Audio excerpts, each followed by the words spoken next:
kita bisa bertemu kembali dalam ibadah kita pada sore hari ini. Kita akan bersama-sama meninggikan Tuhan lewat pujian yang berkata, Kau Tuhan yang selamatkanku. Kita bersyukur atas segala kebaikan Tuhan sepanjang hidup kita. Mari Bapak Ibu, saya undang untuk kita menaikkan pujian ini bersama-sama. Kau Tuhan yang selamatkanku, terima kasih Yesus. Kau Tuhan yang pulihkanku, terima kasih. Kau Tuhan yang sembuhkanku, terima kasih Yesus. Kau Tuhan memberkatiku, terima kasih. Segala pujian dan syukur, segala pujian dan syukur hanya bagimu Yesus. Dengan apakah ku balas kasih-Mu? Segala hormat kemuliaan hanya layak bagimu. Ku sembah Yesus seumur hidupku. Segala pujian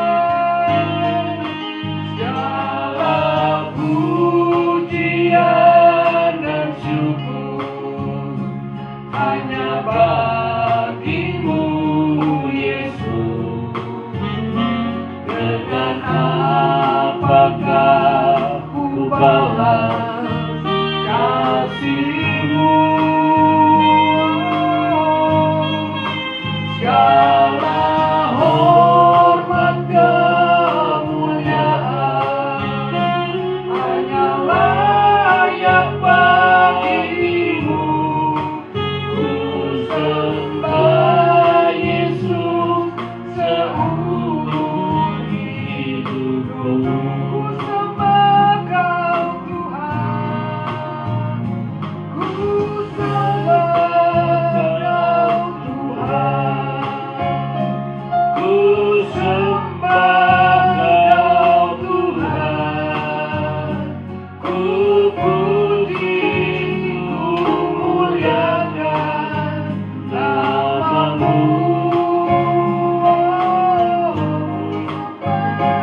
Ku sembah Kau Tuhan, ku sembah Kau Tuhan, ku puji, ku muliakan nama-Mu. Segala pujian dan syukur, segala pujian dan syukur hanya bagimu Yesus. Dengan apakah ku balas kasih-Mu? Segala hormat kemuliaan hanya layak bagimu. Ku sembah Yesus seumur hidupku.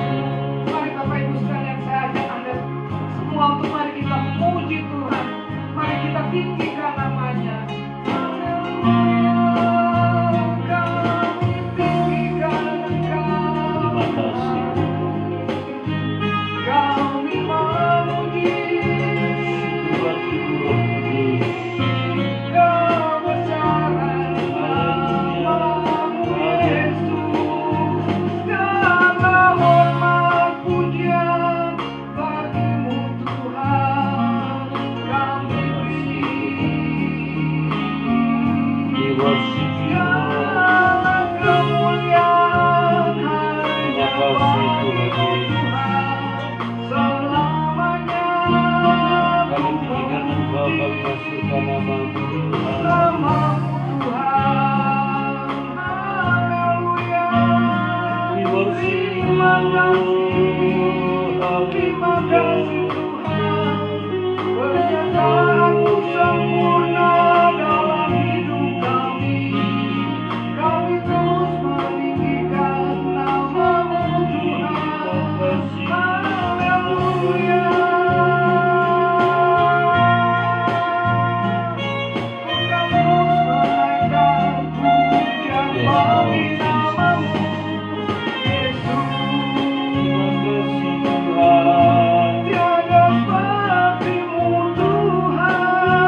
sampai dengan sore hari ini kami masih bisa Tuhan untuk masuk ke dalam hadirat-Mu, menyembah-Mu ya Bapa.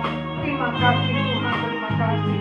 Biarlah Kau memberkati ibadah kami Tuhan, puji-pujian yang kami naikkan, biarlah layak di hadapan-Mu ya Bapa. Terima kasih Tuhan Yesus, kami akan mulai ibadah kami hanya di dalam nama Tuhan Yesus Kristus Juru Selamat kami. Amin. Haleluya, haleluya. Mari Bapak Ibu sekalian, kita akan tetap memuji dan meninggikan nama Tuhan. Apapun yang terjadi di dalam hidup kita saat ini, kita tetap berkata, Tuhan Yesus baik. Haleluya. Semua yang terjadi di dalam hidup kami tahu itu atas seizin-Mu ya Tuhan. Karena apa yang Kau perbuat di dalam hidup kami terima sebagai anugerah.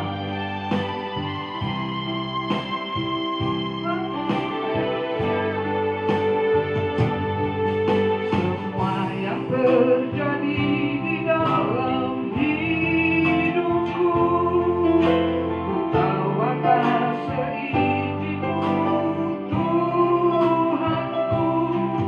Apa yang Kau perbuat di dalam hidupku, ku terima semua sebagai anugerah. Semua yang terjadi di dalam hidupku, ku tahu atas seizin-Mu Tuhanku. Apa yang Kau perbuat di dalam hidupku, ku terima semua sebagai anugerah. Ku bersyukur Tuhan untuk semua yang ku alami. Ku bersyukur Tuhan, Kau beriku kekuatan. Ku percaya Kau selalu besertaku, tak pernah tinggalkanku. Bapak Ibu sekalian, sambil musik tetap dimainkan, saya mengajak kita semua untuk merenungkan kata-kata dalam pujian ini. Saat-saat ini pasti kita semua mengalami hal yang sama. Mungkin kita ada banyak masalah, kita harus menghadapi berbagai macam persoalan dalam kehidupan. Tapi Bapak Ibu sekalian, percayalah, Tuhan tidak pernah meninggalkan kita. Apapun yang harus kita hadapi saat ini, tetap ada Tuhan yang selalu menyertai kita. Mari kita tetap menyanyikan ini dengan penuh ucapan syukur. Semua yang terjadi di dalam hidupku, ku tahu atas seizin-Mu Tuhanku. Apa yang Kau perbuat di dalam hidupku, ku terima semua sebagai anugerah. Ku bersyukur Tuhan untuk semua yang ku alami. Ku bersyukur Tuhan, Kau beriku kekuatan. Ku percaya Engkau selalu besertaku, tak pernah tinggalkan. Mari Bapak Ibu sekalian, angkat tangan mengatakan, ku bersyukur Tuhan. Semua yang alami, kami bersyukur ya Tuhan. Kau beri kekuatan, Kau beriku kekuatan. Ku percaya Engkau selalu besertaku, tak pernah tinggalkanku. Ku bersyukur Tuhan untuk semua yang ku alami. Ini luapan hati anak-anak-Mu ya Tuhan. Kau beriku kekuatan. Kami bangga Tuhan punya Allah seperti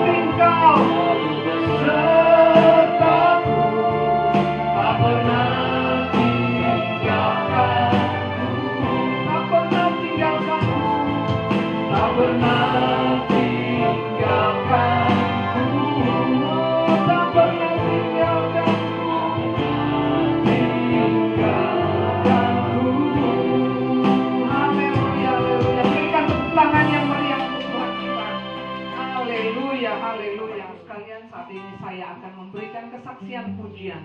Ini merupakan pengalaman hidup yang saya alami. Musim akan selalu berganti, tapi kasih Tuhan tetap abadi. Karena kasih Tuhan tak akan berubah sampai selamanya. Yakinlah bahwa Tuhan selalu memberkati, Tuhan pun selalu melindungi. Dia Bapa kita yang setia. Dia adalah satu-satunya Bapa yang selalu menolong kita, memeluk kita saat kita membutuhkan pertolongan. Bapa kita yang sejati selalu ada bersama.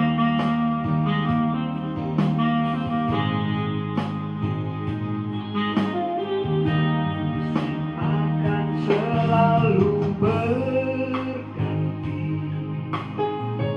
kasih Tuhan tetap abadi, tak akan berubah sampai selamanya. Tetap percaya, yakin Tuhan memberkati, yakin Tuhan melindungi. Burung di udara Tuhan pelihara, karena kasih-Nya. Tuhan menolong, Tuhan selalu menolongku, selalu menjagaku. Sehelai di rambutku tak akan terjatuh tanpa seizin-Mu. Tuhan selalu menolongku, selalu menjagaku. Dia mengenyangkanku dan peliharaku seumur hidup. Bapak Ibu sekalian, mari kita bersama-sama menghadapi kenyataan hidup di dalam kehidupan kita sehari-hari. Tetap hanya andalkan Tuhan. Tidak ada lagi yang sanggup menolong kita selain daripada Tuhan. Jangan pernah berharap pada manusia, karena saat kita berharap pada manusia, yang kita dapati hanyalah kekecewaan. Tetapi harap akan Tuhan, di situ selalu ada jalan yang terbaik. Haleluya. Ku yakin Tuhan memberkati, ku yakin Tuhan melindungi. Burung di udara Tuhan pelihara,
Yesus baik.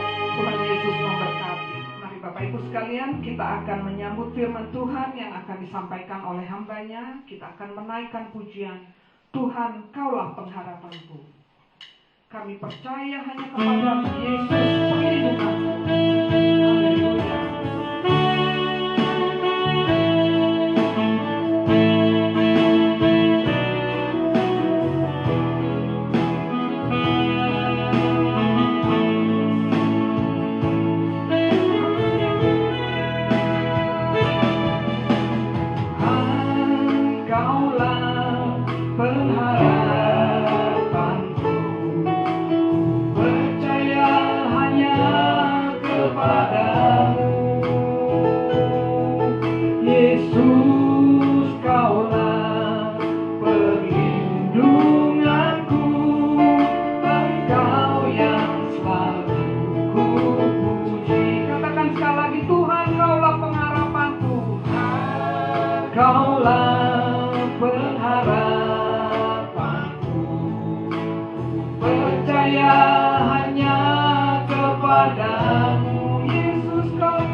Apapun yang beban yang kami alami, itu bukan menjadi alasan untuk kami khawatir, karena di mana Engkau sendiri berkata bahwa beban kami Engkau pikul di atas kayu salib. Dan ketika kami datang kepada Tuhan, Tuhan akan berikan kelegaan buat kami. Sesibuk apapun kami juga bukan merupakan alasan kami meninggalkan Tuhan. Malah justru di saat-saat kami sibuk, kami mengutamakan Tuhan dalam segala perkara. Mari kiranya Engkau berbicara, berkata-kata bagi kami sekalian hari ini. Biarkan firman-Mu menegur, menguatkan. Firman-Mu mengubah kami, membuat kami semakin mencintai Tuhan. Sekalipun Engkau tahu Tuhan keadaan tidak mendukung kami, tetapi kami tahu Tuhan Sang Pencipta tetap mendukung dan memelihara, menjaga kami. Urapi kami sekalian tidak terkecuali urapi hamba-Mu, jadikan hamba-Mu lagi efektif di tangan-Mu bagi umat-Mu yang hadir hari ini. Berbicaralah, kami siap mendengar. Dalam nama Yesus kami berdoa, haleluya, amin, amin. Saudara-saudaraku yang kekasih di dalam Tuhan Yesus Kristus, kelanjutan khotbah minggu yang lalu itu tentang orang lumpuh yang ada di bait Allah, di mana Petrus berkata, Mas perak tidak ada padaku, tetapi yang ada padaku akan kuberikan kepadamu. Dalam nama Yesus Kristus, bangkit dan berjalanlah. Kebenaran itu mengingatkan kepada kita bahwa yang pertama yang kita perlu pahami, bahwa orang lumpuh ini bukan tokoh masyarakat, bukan seorang guru agama atau rabi, bukan seorang yang terpandang di zamannya. Orang lumpuh yang datang di bait Allah itu orang yang termarginalkan, orang miskin, orang melarat. Dan kita perlu memahaminya bahwa di dalam bahasa Yunani itu ada 3 kata miskin: petokos, ponikoros, dan penes. 3 orang miskin ini jenisnya berbeda-beda. PNS, miskin, orang-orang buruh yang mungkin kerjanya hanya bisa dimakan hanya 1 hari saja. Kalau Indonesia itu mungkin orang-orang yang kaki 5, gorengan-gorengan kecil di pinggir jalan. Dia bekerja sehari itu untuk makan hari itu juga. Ponikros adalah orang yang miskin yang masih bisa bertahan hidup tanpa bantuan orang lain.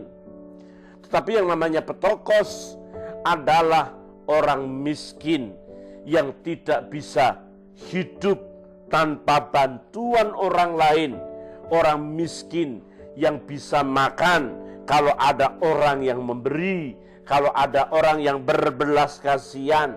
Dan orang lumpuh ini termasuk orang yang tergolong ketiga Petokos. Dia sangat-sangat tidak berdaya.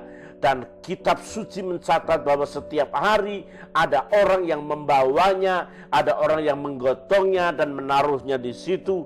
Dan pekerjaan tiap-tiap hari meminta belas kasihan orang lain, alias kemasukan roh gembelisme atau kelompok kirisentris. Oleh sebab itu, saudaraku yang kekasih di dalam Tuhan Yesus Kristus, orang yang lalu lalang di situ tidak ada satupun yang memperhatikan. Mengapa? Karena sudah terbiasa dia miskin, terbiasa dia melarat. Sekalipun di tempat yang orang-orang berpakaian rapi, orang-orang berdandan, tetapi orang miskin ini tidak mengalami, tidak melakukan hal-hal seperti itu. Sehingga tidak ada satupun yang dapat menatap dan memandang, karena memang tidak enak dilihat dan tidak enak dipandang. Dan saudara perlu tahu dan saudara perlu mengerti bahwa orang miskin ini orang yang sungguh-sungguh miskin secara original, bukan miskin dan pengemis seperti kota Jakarta yang dimana di sini mengemis sepanjang hari, mengemis setiap hari. Tetapi di kampung halaman rumahnya mewah, berlantai keramik, tingkat 2, tingkat 3, sawah dan ladangnya berhektar-hektar. Kenapa? Di sini penghasilan orang miskin mungkin bisa lebih dari pegawai negeri golongan 2A, bahkan lebih dari golongan 3 mungkin. Karena apa? Tiap hari dia minta belas kasihan orang. Ini miskin secara sempurna. Miskinnya, pengemisnya nilainya 100. Oleh sebab itu, saudara-saudaraku yang kekasih dalam Tuhan, kita perlu memahami bahwa orang lumpuh ini benar-benar tidak bisa memenuhi kebutuhannya. Menurut teori Maslow, teori tentang kebutuhan manusia, a theory of human motivation, kebutuhan manusia itu ada 5. Yang pertama fisiologis, yang kedua rasa aman, rasa memiliki dan kasih sayang, terus penghargaan, dan yang terakhir aktualisasi diri. Orang lumpuh ini tidak memenuhi kebutuhannya, apalagi kebutuhan seperti Abraham Maslow. Kebutuhan menurut teorinya, theory of human motivation, ada 5. Fisiologis, rasa aman, rasa memiliki dan kasih sayang, penghargaan, dan yang terakhir aktualisasi diri. Saudara boro-boro aktualisasi diri, boro-boro penghargaan, kasih sayang dia tidak dapat. Tiap hari dia bekerja, tiap hari mengemis, meminta belas kasihan orang, dan tidak ada orang yang memperhatikan dia secara penuh. Jangankan 1 jam, 2 jam, memperhatikan beberapa menit lalu lalang, hanya dia memberi recehan yang ada. Saudara, jangankan memiliki rasa aman, terkadang-kadang dia harus tersingkirkan, terkadang-kadang dia harus menjadi orang yang takut kalau ada satpam bait Allah, keamanan sinagog, yang tidak suka dia selalu ada di situ, merusak pemandangan. Dia tidak bisa memenuhi kebutuhan secara penuh soal makan dan minum kalau tidak ada orang-orang yang memberi makan. Tetapi saudara-saudaraku yang kekasih dalam Tuhan Yesus Kristus, bahwa dalam nama Yesus bangkit dan berjalanlah. Saudara dengar kebenaran ini, bahwa dalam nama Yesus seluruh kebutuhan Abraham Maslow ini terpenuhi penuh. Bahkan yang lebih daripada itu, kalau kita mempercayainya, maka harus dipahami bahwa Yesus Kristus cukup menyediakan segala sesuatunya dengan baik. Karena saudaraku, kebutuhan fisiologis yang pertama, fisiologis itu fisik bahasa Yunani, yang memiliki arti hakikat dasar kebutuhan. Logia, bisa logika. Kebutuhan yang menurut logika harus dipenuhi setiap harinya, yakni makan, minum, sandang, pakai, dan lain sebagainya. Ketika seseorang mempercayai Yesus, maka Yesus Kristus, dia akan memelihara dan menjaga dan merawatnya. Mazmur 37 ayat 25 mencatat, dahulu aku muda, sekarang aku menjadi tua, tetapi tidak pernah kulihat orang yang benar ditinggalkan dan anak cucunya meminta-minta roti. Amsal 10 ayat 3 mencatat, Tuhan tidak membiarkan orang benar menderita kelaparan. Saudara, dalam pemeliharaan Tuhan terlalu sempurna kalau kita mempercayai sepenuhnya. Burung di udara dia pelihara, ya. Ikan-ikan di laut, seluruh binatang dipelihara oleh juga. Apakah hidupmu? Makhluk ciptaan yang termulia yang dipelihara dan dijaganya. Kebutuhan yang pertama ini adalah kebutuhan di mana Allah memelihara kita. Dan yakin orang yang sungguh-sungguh percaya kepadanya tidak akan pernah orang meminta-minta. Sebagai tour leader Israel dan pembimbing rohani sekaligus Israel, puluhan kali saya datang ke Israel dan saya tidak pernah menyaksikan orang original Israel, warga asli Israel, dia datang meminta-minta. Di seluruh daerah Israel tidak ada satupun yang meminta-minta. Bahkan di Indonesia ini, saya tidak pernah menyaksikan orang-orang yang percaya kepada Tuhan dengan aksesoris bahasa agamanya dia meminta-minta. Dia berkata, oh haleluya Bapak, saya belum makan, berikan saya makanan. Oh Maranatha soli Dio sola gracia, saya minta makan. Saya lapar, saya meminta-minta. Oh puji Tuhan, hosana, berikanlah kami sedekah Bapak. Enggak ada. Kenapa? Pemeliharaan Tuhan terlalu sempurna. Hal yang pertama yang perlu kita pahami dengan sungguh-sungguh ketika kita mempercayai Tuhan. Tuhan sendiri naik ke surga. Dan dia berkata bahwa aku tidak akan meninggalkan engkau menjadi yatim piatu. Perhatikan saudara. Menjadi yatim piatu, dia tidak akan pernah biarkan kita. Bahkan Alkitab menjelaskan dengan jelas dalam Yohanes 14 ayat 18, aku pergi kepada Bapa, aku menyediakan tempat bagimu, dan aku tidak akan membiarkan engkau yang tinggal di bumi, yang tinggal ketika Yesus naik ke surga, aku tidak akan pernah membiarkan kau menjadi anak yatim piatu. Berarti kita masih punya Bapa yang memelihara, yang menjaga. Bapa yang melebihi kekuatan siapapun juga yang memberikan makan kita setiap hari. Dan Alkitab mencatat dengan jelas, Filipi 4:19, Allahku akan memenuhi segala keperluanmu menurut kekayaan dan kemuliaannya dalam Kristus Yesus. Oleh sebab itu berulang kali Yesus berkata, jangan khawatir, jangan takut, jangan gelisah.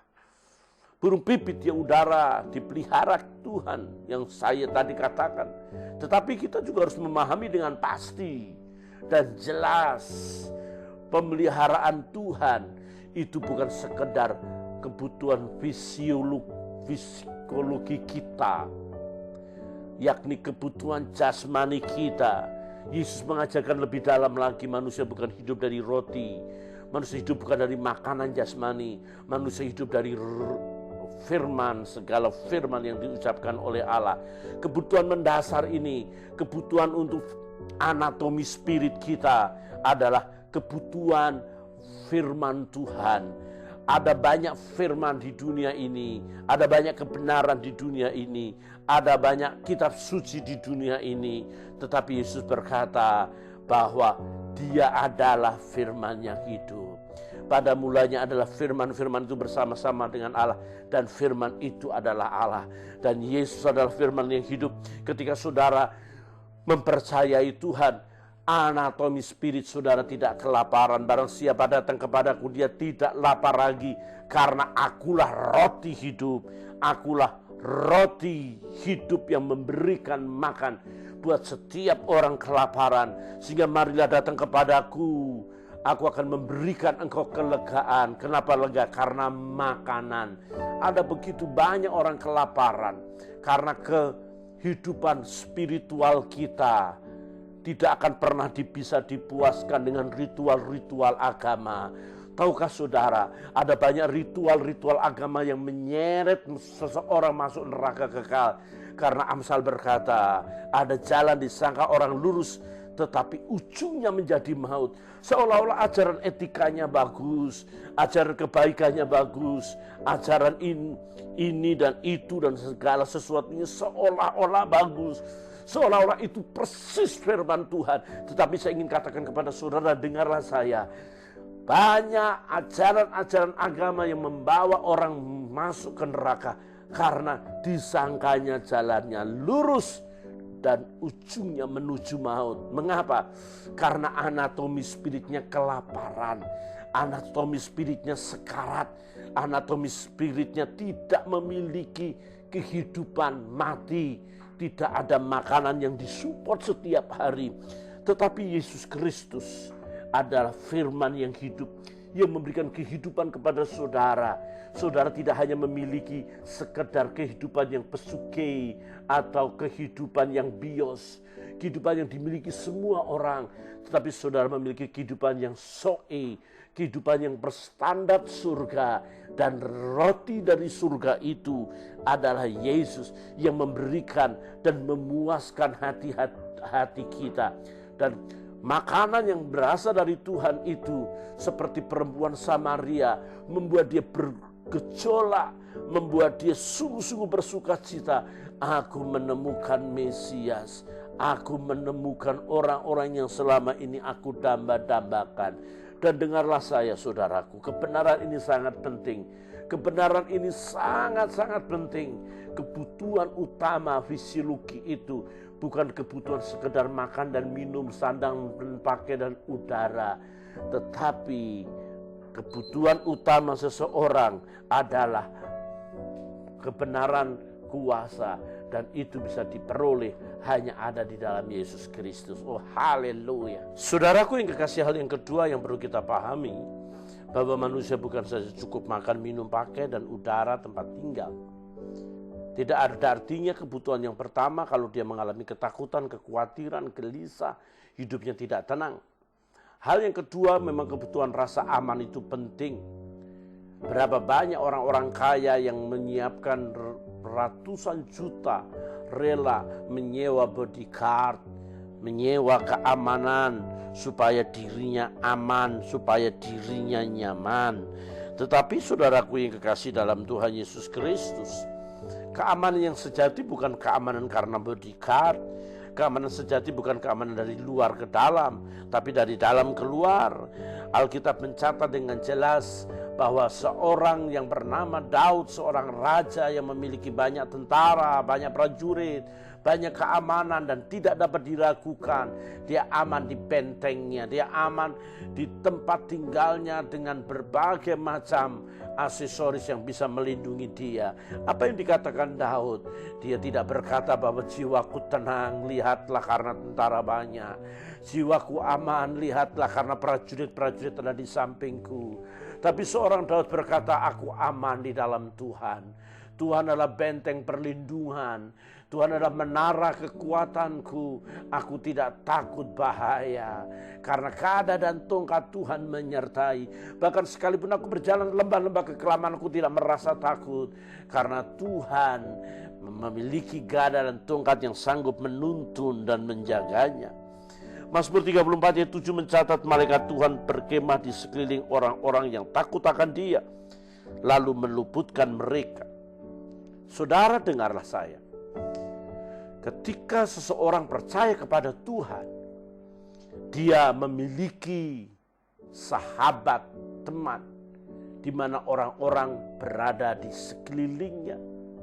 Bukan orang-orang di sekelilingnya, tapi malaikat Allah berkemah di sekeliling orang-orang percaya.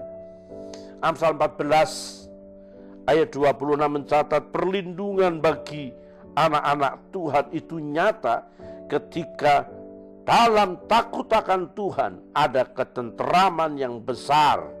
Bahkan ada perlindungan bagi anak-anaknya.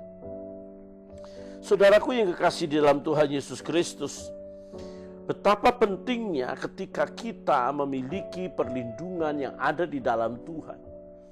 Tuhan melindungi kita bukan sekedar melindungi secara fisikali, tetapi kita melindungi di dalam kehidupan kekekalan. Iblis tidak bisa menyeret kita seperti dia menyeret Adam dan Hawa keluar dari Taman Eden. Sehingga kenyamanan di Taman Eden hilang. Karena iblis sanggup mengambil kenyamanan itu, dan Adam dan Hawa mengalami ketakutan yang luar biasa ketika mendengar bunyi langkah Tuhan. Akhirnya ketika dia keluar, mereka berjuang dengan sedemikian rupa, dan keamanan yang pernah dia peroleh di Taman Eden tidak lagi dimilikinya. Oleh sebab itu keamanan sejati bukan keamanan sekedar satpam, sekedar bodyguard, tapi keamanan sejati adalah keamanan di dalam Tuhan, di mana perlindungan Tuhan nyata. Tuhan tidak akan bakal membiarkan kita, maksud saya tidak akan bakal membiarkan kita diambil oleh kuasa kegelapan. Kuasa kegelapan tidak akan sanggup menyeret kita dari kegelapan, dari terang menuju kegelapan. Enggak bisa. Kita tidak bisa yang orang dalam ditarik keluar untuk kita jauh daripada Tuhan. Tidak mungkin. Oleh sebab itu ketika Tuhan menjagai kita sekalian, maka Tuhan sendiri berdoa, lindungilah mereka Bapa. Tidak seorang pun mengambil daripadaku, kata Yohanes pasal 17. Dia menjagai kita, dia melindungi kita dengan kasih yang kekal. Alkitab berkata dengan luar biasa bahwa perlindungan, naungan Tuhan ada bagi kita untuk kita tidak diambil dalam kuasa kegelapan. Bahkan Allah tidak pernah membiarkan kita berada dalam neraka kekal ketika kita kelak dipanggilnya. Tidak ada lagi penghukuman orang yang ada di dalam Kristus. Tidak ada neraka orang yang ada di dalam Kristus. Saudaraku, tempat yang nyaman sesudah kematian kita bukan alam neraka itu, alam yang menuju kebinasaan.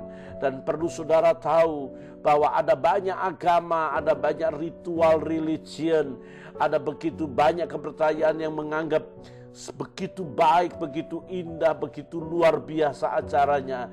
Tetapi kata Amsal, ada orang menyangka jalan-jalan lurus, tapi ujungnya menuju maut.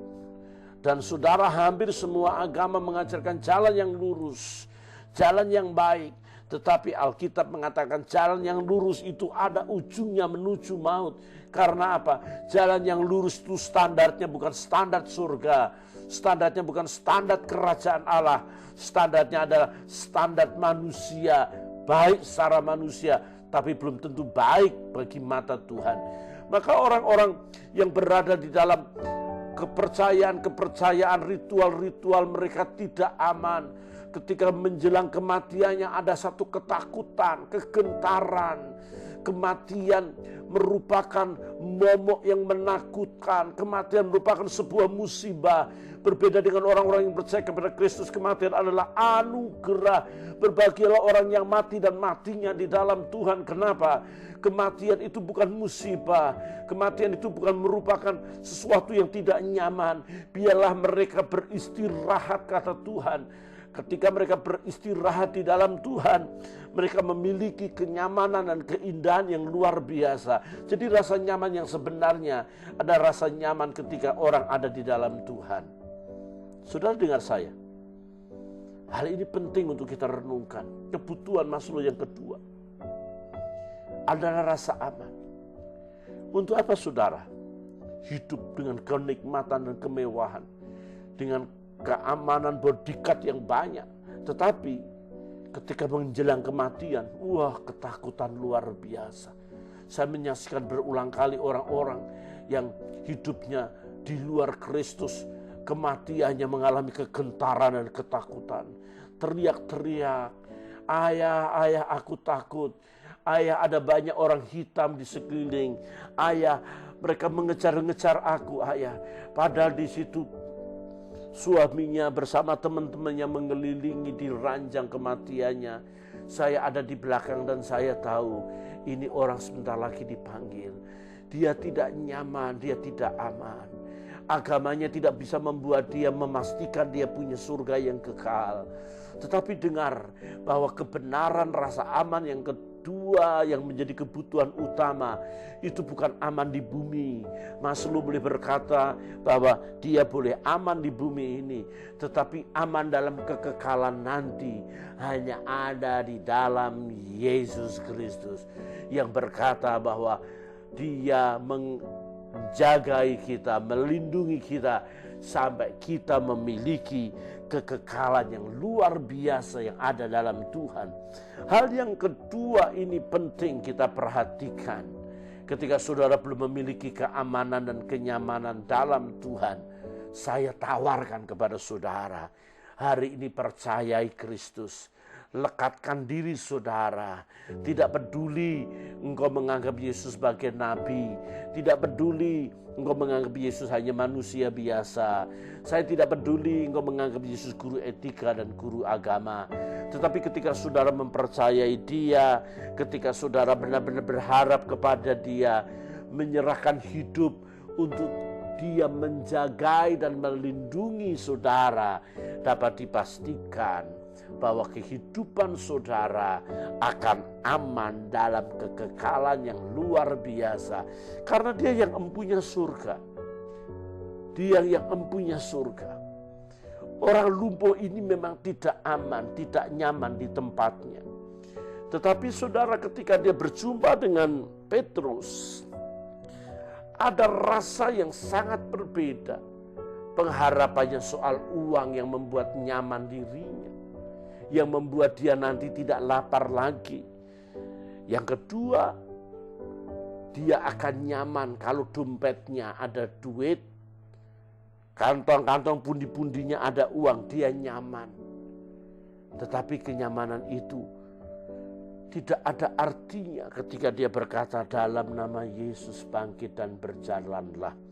Ada sesuatu yang luar biasa yang menyapa orang ini. Dan Yesus menolongnya sampai dia bangkit berdiri. Betapa pentingnya ketika kita memiliki rasa aman. Tetapi kebutuhan yang ketiga, rasa memiliki dan rasa kasih sayang itu betapa penting. Dan lebih penting lagi. Dan soal kasih adalah yang utama Tuhan sendiri. Tuhan adalah kasih. Allah adalah kasih. Untuk itu saudaraku yang kekasih, tanpa kasih seseorang, maka orang itu akan trembling, akan goncang. Seorang anak yang tidak memiliki kasih sayang orang tua, anak itu menjadi liar di luar. Menjadi orang yang melampiaskan diri, mencari kesenangan dunia ini. Kenapa begitu banyak orang jatuh ke narkoba, jatuh dalam pergaulan bebas, jatuh ke dalam ajaran-ajaran sekte-sekte yang sesat, karena mereka adalah orang-orang yang kurang kasih sayang. Saudaraku, ketika kita mempercayai Tuhan Yesus Kristus sebagai Tuhan dan Juru Selamat kita, pastikan bahwa Allah itu kasih, dan di luar itu tidak ada Tuhan yang sanggup memelihara dan menjaga kita. Agama tanpa kasih adalah agama yang kosong. Agama yang menciptakan orang-orang yang juga tidak punya kasih. Tetapi perjanjian lama dalam Yeremia 31 ayat 3 mencatat, dari jauh Tuhan menampakkan diri kepadanya, aku mengasihi engkau dengan kasih yang kekal, sebab itu aku melanjutkan kasih setiaku kepadamu. Saudaraku yang kekasih, durasi kasih yang Allah miliki adalah durasi yang kekal. Durasi di mana kasih abadi, kasih yang kekal itu nyata buat setiap orang sampai dalam surga yang mulia. Jadi kelak ketika kita masuk surga, jenis kasih yang orang rasakan adalah jenis kasih yang Yesus berikan ketika dia mati di atas kayu salib. Kasih yang di dalamnya ada unsur-unsur darah Kristus. Kasih yang di dalamnya ada unsur-unsur pengorbanan Kristus. Kasih yang di dalamnya ada unsur-unsur penebusan yang Yesus berikan. Orang lumpuh di bait Allah itu tidak pernah merasakan kasih, apalagi kasih dalam nama Yesus Kristus. Kebutuhan Maslow yang ketiga adalah memiliki kasih, dan kasih itu yang sempurna ada di dalam Yesus Kristus. Dan saudara perlu tahu bahwa kebutuhan manusia pada umumnya untuk dikasihi. Yesaya 49:15 mengatakan, dapatkah seorang perempuan melupakan bayinya sehingga ia tidak menyayangi anak dari kandungannya sekalipun dia melupakannya, aku tidak akan melupakan engkau. Saudaraku, itu berarti ada seorang ibu yang tega melupakan bayi yang dikandungnya yang selama 9 bulan itu. Perlu ingat ya, ada orang mantan suami, orang dengar ada. Mantan istri ada, mantan pegawai ada, mantan direktur ada. Tapi tidak pernah ada mantan anak. Karena anak adalah yang dikandung. Anak itu adalah benih. Ada juga Alkitab mencatat dengan jelas, Mazmur 27 ayat 10, sekalipun ayahku dan ibuku meninggalkan aku, namun Tuhan menyambut aku. Saudara dengar, kebutuhan Maslow yang ketiga itu kebutuhan kasih sayang, kebutuhan memiliki kasih sayang. Dan orang-orang yang tidak memiliki kasih sayang adalah orang-orang yang sungguh-sungguh memiliki kehidupan yang trembling, yang akan goncang, akan goyang. Berbeda dengan orang-orang yang memiliki kasih Kristus, sekalipun ayahku, ibuku meninggalkan aku, ia menyambut aku. Tetapi saudara, tidak pernah ada mantan anak, tidak ada itu namanya bekas anak, tidak ada istilah itu, anak tetap anak. Dan Bapa tidak boleh meninggalkan anak-anak, dan ibu tidak meninggalkan anak-anaknya. Allah mana yang membiarkan seorang ibu membuang anaknya? Allah model apa yang memasukkan seorang ayah begitu tega membuang anaknya? Tetapi saya beritahu sesuatu, kebutuhan Maslow ini adalah kebutuhan yang orang lumpuh tidak miliki. Dan kemudian dalam nama Yesus Kristus bangkit dan berjalanlah. Kebutuhan yang sangat-sangat luar biasa yang orang lumpuh miliki ini, karena dapat dipastikan tidak diceritakan siapa ayah, siapa ibu, tidak diceritakan bagaimana dia memiliki kasih yang luar biasa. Tetapi hari ini saya ingin sampaikan kepada saudara bahwa Allah kita, Allah yang sangat mengasihi kita. Sekalipun saudara menjadi orang terbuang, Sekalipun saudara menjadi orang yang tidak dikasih oleh siapapun, sekalipun saudara tertolak oleh masyarakat, tertolak di keluarga, saudara tertolak di orang-orang di sekeliling saudara karena saudara percaya Yesus Kristus, dengarkanlah kebenaran firman Tuhan. Yesaya 43 ayat 4. Oleh karena engkau berharga di mataku dan mulia, aku ini akan mengasihi engkau. Maka aku akan memberikan manusia sebagai gantimu dan bangsa-bangsa sebagai ganti nyawamu. Saudara-saudaraku yang kekasih dalam Tuhan Yesus Kristus, kita berharga, kita punya nilai di hadapan Tuhan. Dan itu merupakan kebutuhan Maslow yang keempat. Kasih yang kekal, kasih yang bernilai tinggi, itu mengangkat kita menjadi orang-orang yang punya value, punya nilai. Orang lumpuh sejak awal tadi saya sudah bilang bukan menjadi tokoh yang perlu diperhatikan. Karena tokoh yang diperhatikan adalah orang-orang Farisi dan ahli-ahli Taurat. Mereka yang berada di jubah-jubah dengan jubah-jubah agamawi, layak dipandang dan layak dilihat. Ini seorang gembel, seorang miskin, seorang peminta-minta. Dia tidak punya value, tidak punya nilai. Dan penghargaan Maslow yang keempat adalah penghargaan. Seseorang perlu dihargai. Dan kasih itu mengangkat kita memiliki nilai yang sangat tinggi. Dan dengarlah, engkau orang-orang bernilai. Sekalipun engkau dibuang, sekalipun engkau tidak dihargai, engkau tidak dihormati. Seperti orang lumpuh, tidak dihormati, tidak dihargai, tidak dipandang, tidak ditatap. Hanya Yohanes dan Petrus yang menatap dia dan menghargai dia. Memegang tangannya, bangkit dan berjalanlah. Oh haleluya, indah sekali saudaraku yang kekasih dalam Tuhan. Kita berharga di mata Tuhan. Kita bernilai di mata Tuhan. Bukan saja bernilai dan berharga di mata Tuhan. Bahkan Tuhan mengatakan kita menjadi biji mata Tuhan. Dan biji mata Tuhan itu sangat berharga. Biji mata kita aja berharga. Orang bisa pegang mobil kita, orang bisa pegang rumah kita, orang bisa pegang gitar kita, orang bisa pegang motor kita, orang bisa pegang seluruh kepunyaan kita di luar. Tapi mana ada orang suruh pegang biji mata kita, ini pegang biji mata gue. Gak ada saudaraku. Karena ini punya nilai yang sangat tinggi dan sangat berharga. Kekristenan adalah orang-orang yang tercipta segambar dan serupa Allah. Orang Kristen bukanlah sampah masyarakat. Orang Kristen bukan menjadi troublemaker di mana-mana. Orang Kristen bukan saja orang-orang yang sungguh-sungguh menjadi biang kerok di mana-mana.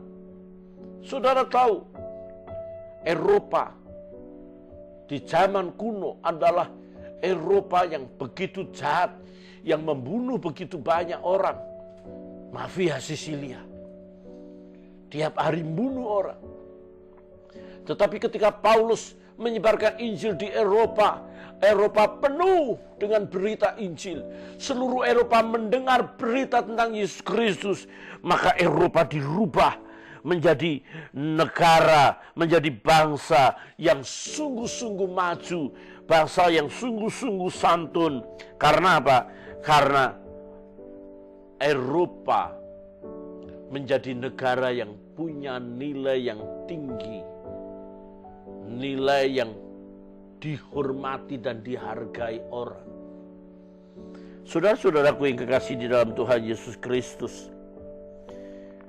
biji mata Tuhan adalah kehidupan yang punya nilai, kehidupan soe, kehidupan yang berdurasi, kekekalan, kehidupan yang memiliki nilai tertinggi sehingga merubah dari kekacauan menjadi keteraturan, merubah menjadi kejahatan, dan berubah menjadi baik. Saudara tahu orang-orang Batak, sebelum Injil diberitakan di Batak, Batak itu terkenal to the point, terkenal ngomongnya keras. Sekalipun bukan kasar, keras. Kalau ngomong keras, mungkin kalau nggak ada berita tentang Yesus di sana, ngomongnya selalu kumakan kepala kau. Saudara tahu, sebelum Injil diberitakan di sana, orang-orang yang sadis, dan sejarah mencatat penginjil-penginjil sebelum no mention, mereka menggoreng, mencincang para penginjil, digoreng, dimasak, dan penginjil itu dimakan di seluruh kampung yang ada. Sadis. Memang sadis. Kehidupan yang sangat-sangat buruk. Tetapi saudara tahu ketika Yesus diberitakan di sana, masyarakat Batak pada umumnya hampir, nggak tahu ya, bisa 80% percaya Yesus. 70-80% bahkan mungkin lebih, saya tidak mengadakan survei itu, tapi mayoritas banyak orang Batak percaya Yesus. Saudara tahu, orang-orang Batak menjadi orang-orang yang punya intelektual tinggi. Dan sekarang banyak orang-orang Batak menduduki tempat-tempat penting di negeri Indonesia ini. Presidennya boleh orang Jawa, sekelilingnya orang Batak mengelilinginya. Wah, itu pasti ada orang Batak yang mendengar kata amin. Coba bayangkan sebelum Injil diberitakan. Wah, orang Batak, saudara, kalau dia jadi presiden, sebelum Injil diberitakan itu orang Batak, tiap hari mungkin kita perang. Ya.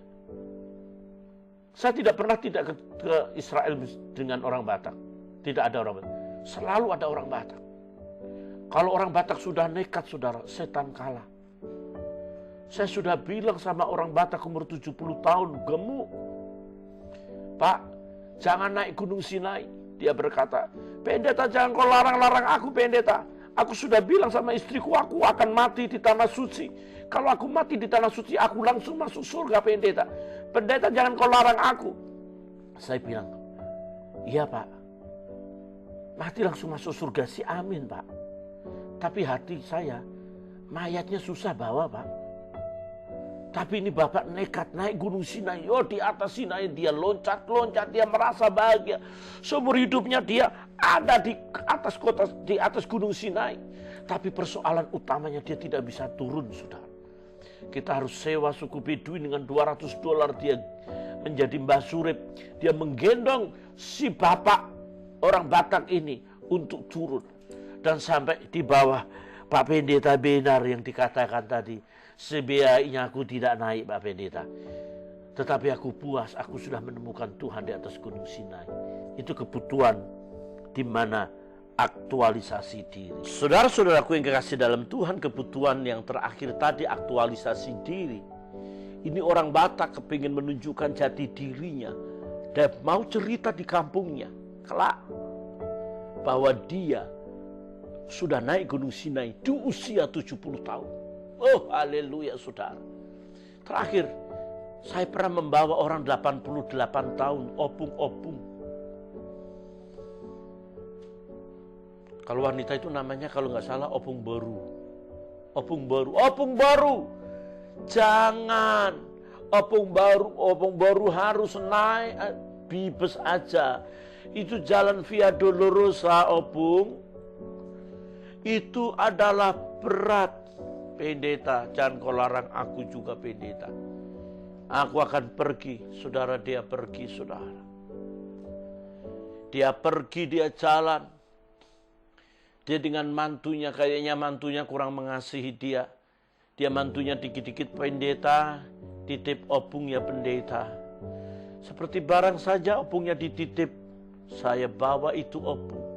Kadang-kadang setengah saya gendong, saudara. Karena ada stasi-stasi. Kami pergi dengan orang-orang Katolik. Setiap stasi yang ada di mana Yesus dijatuhi hukum mati, itu stasi pertama mereka berlutut. Orang-orang Katolik berkata, ampunilah kami orang-orang berdosa. Stasi di mana Yesus jatuh, Ampunilah kami orang-orang berdosa. Sudah itu begitu capek sampai stasi ke-13 kalau nggak salah. Saya bawa opung itu, saya gendong duluan. Saya taruh di stasi terakhir. Saya suruh dia duduk, opung tunggu peserta selanjutnya opung. Opung nanti nggak kuat. Saya tenteng dia setengah saya gendong. 88 tahun. Sehat, tidak ada kolesterol darah tinggi, asam urat. Tidak ada. Dia sehat. Dia duduk dengan bangganya, dengan tongkatnya. Saya sudah berhasil. Oh haleluya. Saya lupa di stasi itu. Orang-orang Katolik berlutut dan berkata, ampunilah kami orang-orang berdosa. Secara tidak sadar, saudaraku yang kekasih, di stasi itu opung duduk sambil ngantuk, sambil pegang tongkat. Ketika rombongan Katolik datang di hadapannya dan berlutut dan berkata, Salam Maria Bunda Kudus, ampunilah kami orang-orang berdosa. Itu opung langsung menjawab, tidak apa-apa nak, saya sudah mengampuni kamu. Saudara, saya mau tertawa takut berdosa, tetapi ini opung teriak, sudah. Padahal ini orang-orang Katolik berlutut dan berkata kepada Tuhannya, ampunilah kami orang-orang berdosa. Hari itu opung jadi aktualisasi diri jadi Tuhan, bisa mengampuni rombongan orang-orang Katolik itu. Saudara-saudaraku yang kekasih, dengar saya, di dalam Yesus Kristus ada aktualisasi diri. Yohanes 14 ayat 12 mencatat sebuah kebenaran penting. Sesungguhnya barang siapa percaya kepadaku, ia akan melakukan juga pekerjaan-pekerjaan yang aku lakukan. Bahkan pekerjaan-pekerjaan yang lebih besar daripada itu. Sebab aku pergi kepada Bapa. Saudara dengar saya, kebutuhan Maslow yang terakhir ini aktualisasi diri. Saudara bisa menjadi maksimal ketika saudara mempercayai Tuhan dan Tuhan melipat kali gandakan talenta yang berikan. Karena Roh Kudus ada di dalam diri kita. Roh Kudus akan mengembangkan segala unsur-unsur surga yang ada di dalam diri saudara. Tubuh saudara kalau dibuka, anatomi spirit saudara kalau diperiksa dengan mikroskop, anatomi spirit saudara kalau diteliti, di situ ada unsur-unsur surga di dalamnya. Di situ ada kekuatan-kekuatan ilahi di dalamnya, karena engkau gambar dan rupa Allah. Untuk itu saudaraku yang kekasih dalam Tuhan, dan dengarlah saya, bahwa aktualisasi diri ini tidak saja kita menjadi direktur, menjadi presiden, kita tidak saja menjadi menteri, menjadi pejabat-pejabat tinggi. No, itu hanya sekedar aktualisasi di dalam dunia ini. Tetapi aktualisasi kita ketika kita dipanggil Tuhan. Apakah kita punya nilai di hadapan Tuhan? Apakah kita berharga di mata Tuhan? Apakah ada mahkota-mahkota? Apakah ada upah yang kita terima? Atau kita datang kepada Tuhan dengan hal yang kosong saja? Hari ini saya beritahu sesuatu kepada saudara. Dengarlah aktualisasi Maslow yang katakan bahwa kebutuhan itu dibutuhkan semua orang. Dan itu tidak dapat dimiliki oleh seseorang ketika seseorang tidak berjumpa dengan Tuhan. Dan ketika seorang berjumpa dengan Tuhan dan Roh Kudus diberikan kepada orang ini, maka saudara tahu orang ini punya nilai. Orang lumpuh ketika dia berada di dalam kelumpuhannya, ketika dia ada di tempat bait Allah, maka saudaraku yang kekasih dalam Tuhan, orang lumpuh ini tidak punya nilai. Orang lumpuh ini tidak berharga, dilihat saja tidak, dilirik saja tidak. Tetapi ketika dalam nama Yesus berjalanlah, maka di situ orang lumpuh berdiri. Orang lumpuh bisa berjalan sejajar orang Farisi. Orang lumpuh bisa berjalan sejajar dengan ahli-ahli Taurat. Orang lumpuh bisa berjalan seperti bangsa-bangsa yang datang banyak pada waktu itu. Dia tidak lagi meminta-minta. Dia menjadi orang yang punya nilai karena sama-sama hidup, sama-sama berjalan, sama-sama berkata-kata, sama-sama seperti manusia pada umumnya normal 100%. Dan sekali lagi, khotbah saya hari ini saya beri judul Yesus saja sudah cukup untuk semua. Semua kebutuhan yang Maslow katakan dari awal, fisiologi, keamanan, rasa sayang, penghargaan dan aktualisasi diri, semua tercakup dengan kehadiran Tuhan dalam hidup kita. Kalau kita serius ikut Tuhan, sehingga kita dapat memiliki semua kebutuhan itu, bahkan dikembangkan. Ketika kita percaya Tuhan di situ, kita bisa melakukan pekerjaan-pekerjaan yang lebih besar daripada Tuhan. Dan pekerjaan itu luar biasa karena melebihi dari Bapa. Jelas saudaraku, kalau Yesus hidup di zaman ini, dia akan hidup ketika dia khotbah seluruh dunia bisa mendengar dengan internet. Tapi ketika Yesus khotbah pada waktu di Yerusalem, hanya kota Yerusalem yang mendengar. Ketika Yesus khotbah di Nazaret, hanya Nazaret yang mendengar. Ketika dia khotbah di Bethlehem, hanya Bethlehem yang mendengar. Tetapi ketika saya khotbah di sini, ini ada orang Solo yang mendengar. Di sini ada orang Semarang yang mendengar. Di sini orang Sulawesi yang mendengar melalui siaran streaming ini. Ini lebih besar. Ini lebih jauh pandangannya. Oleh sebab itu hal yang kedua yang singkat saja saya beritakan untuk beberapa menit. Bahwa di mana orang lumpuh duduk itu namanya gerbang indah. The beautiful gate. Gerbang indah. Gerbang indah diduduki orang lumpuh, gembel, pengemis, yang tidak sinkron. Jadi saudara, orang seluruh dunia datang kepada Tuhan di gerbang indah ini. Yang dijumpai pertama kali bukan sesuatu yang indah yang luar biasa, tetapi orang lumpuh. Tidak sinkron. Sehingga saudaraku, mari kita sinkronkan diri kita tidak seperti orang lumpuh itu. Jika saudara ke pesta, pakailah dengan pakaian pesta. Ada orang kaya sekali. Ketika dia datang di ruang pesta, dia hanya memakai kaos yang sangat sederhana sekali.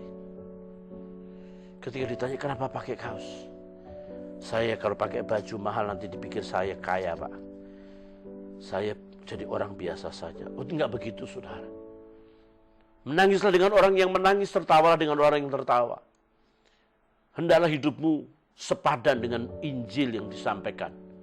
Mari kita sesuaikan kehidupan kita tidak seperti orang lumpuh. Di mana kita hidup di dalam Tuhan, standarnya kita serupa dengan Kristus. Kalau kita tidak serupa dengan Kristus, kalau kita tidak sama dengan Tuhan, kita sama dengan hantu. Oleh sebab itu kebenaran ini penting. Mari kita melangkah, kita berjalan serupa dengan gambaran anaknya Yesus Kristus oleh pimpinan Roh Kudus. Melalui kebenaran ini, orang lumpuh ini mulai berdiri dan berjalan sejajar, sinkron. Dia tidak mengotori pemandangan itu, tetapi dia hidup sebagaimana dia hidup. Kiranya Tuhan memberkati saudara. Haleluya, haleluya. Amin. Kekuatan kita hanya di dalam hadirat Tuhan. Amin. Ku menyembah dalam kudus hadirat Tuhan. Dengan pujian ini, biarlah kita tetap hidup di dalam hadirat Tuhan hari demi hari. Haleluya. Ku menyembah dalam kudus hadirat-Mu.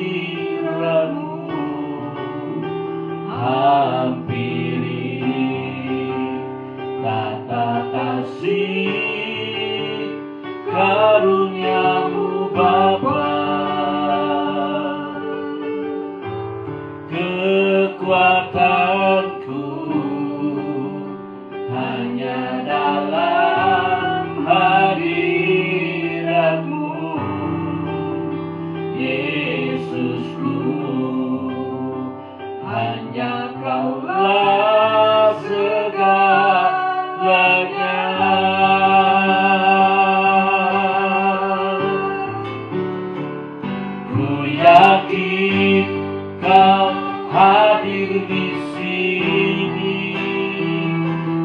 rasakan kuasa yang tak terbatas. Ku yakin Kau nyata di sini.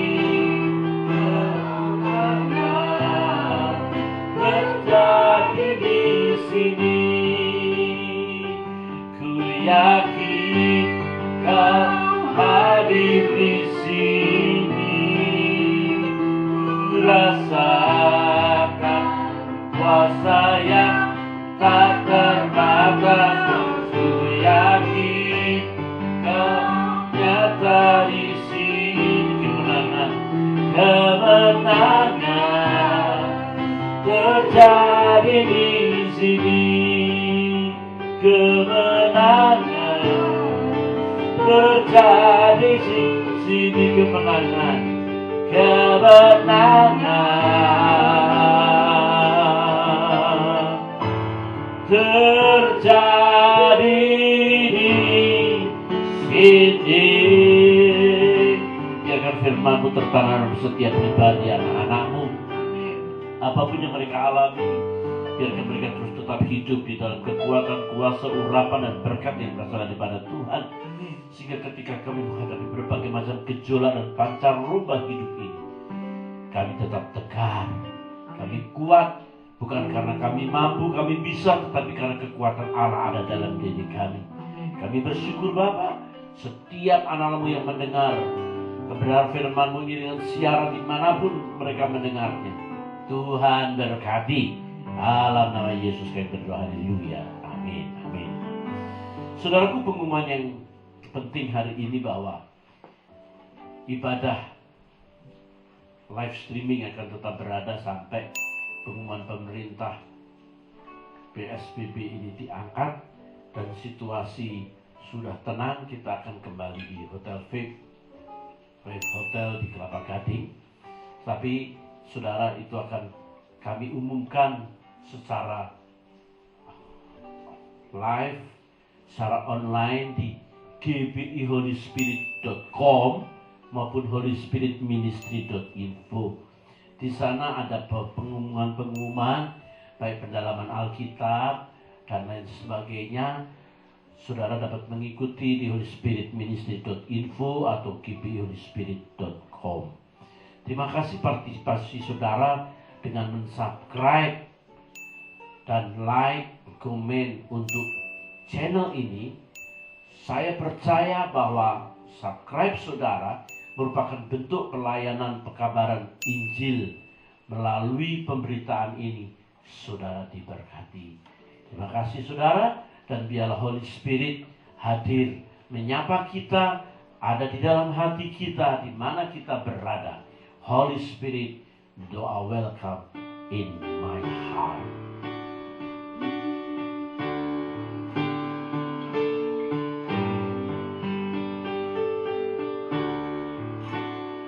Holy Spirit, doa welcome in my heart. Holy Spirit, doa welcome in my heart. Omnipotent Father of mercy and grace, doa welcome in my heart. Doa welcome, doa welcome in my heart.